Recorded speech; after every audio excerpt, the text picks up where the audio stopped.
Emergenza profughi in Veneto dopo un reportage sulla difficile situazione degli oltre 500 migranti nell'ex base di Cona, il caso approda in Parlamento. Edizione regionale dei nostri telegiornali, ben ritrovati. Il centro di accoglienza per i profughi a Cona approda in Parlamento. Sulla situazione all'interno dell'ex base militare, la deputata veneziana Sara Moretto chiede che si discuta in commissione d'inchiesta alla Camera. Il sindaco si appella al governo e ai politici nazionali. Too many people. Troppa gente, troppe persone nel campo e poi quando usciamo da qui è tutto troppo lontano da raggiungere.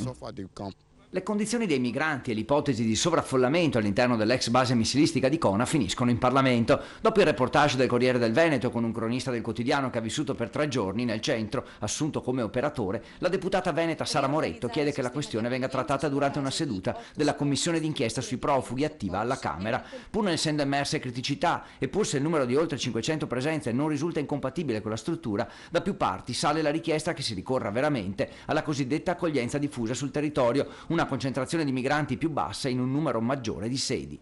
Dare tutto sto tempo qua in un posto del genere, io mi lamenterei anch'io, qui la soluzione non sta arrivando e sono assolutamente pessimista con i tempi.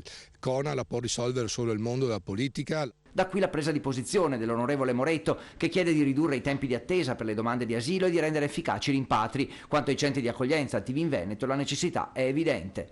La commissione d'inchiesta di cui faccio parte è nata proprio per cercare di formulare delle proposte che vadano a migliorare il sistema di accoglienza e ad evitare le situazioni di sovraffollamento come quella appunto di Cona. Riorganizzare il sistema di accoglienza sulla base di hotspot, strutture di primo soccorso e un'accoglienza diffusa nei comuni. Il sindaco si sente impotente, deve fare i conti con le proteste dei cittadini, con numeri così alti, impossibile che tutti gli ospiti siano contenti. Sì, on souffre vraiment.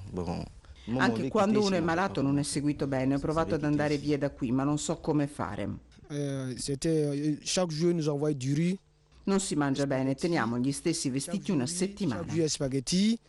Intanto a Cona ci si avvicina l'estate e così sarà trascorso un anno dall'apertura del centro e in questi mesi del territorio si è parlato solo per le questioni del centro di accoglienza. Io vorrei che questo territorio fosse visto per le caratteristiche non per il problema che dobbiamo ovviamente sostenere.